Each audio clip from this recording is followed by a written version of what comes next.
Good afternoon. Again, guys, this is my Japanese money lucky Ubota Crasul house plants that I had in here. The call is Japanese money lucky plants.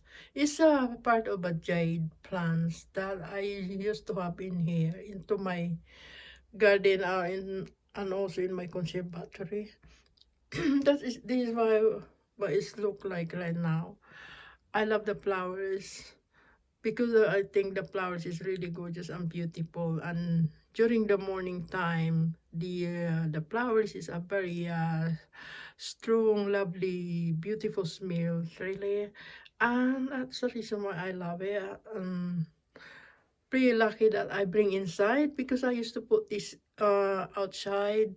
But again, during the winter time, I must have to put inside my house. And right now, it's already in my living window.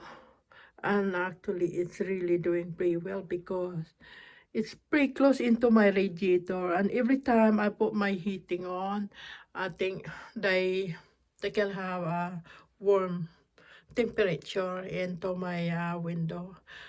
This kind of plants, they love it slightly more warm temperature weather. This is the reason why I can't leave it outside because during winter time it's pretty cold outside really. And it's pretty, I had this kind of plants many years ago. I can remember, I guess this is over 10 years that I had in this. But I used to started having this kind of plants into a very, very small, tiny cutting.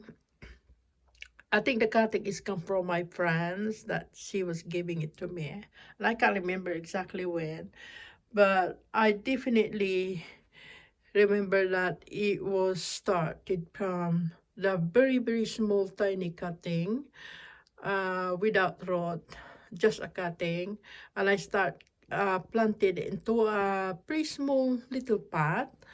And as I noticed that every year is really growing nicely, so I keep trying to repot again into a slightly bigger pot. But this is what this look like. Look at the underneath of the bottom. It's really getting bigger and bigger. The trunk, I mean, is getting much more bigger and bigger. Yeah, it's beautiful plants by having it, and I feel good by having this inside my house because it's doing pretty well, really. So anyway, that's all I gonna show you guys, and see you for my next rounds again. Goodbye for now. Bye bye.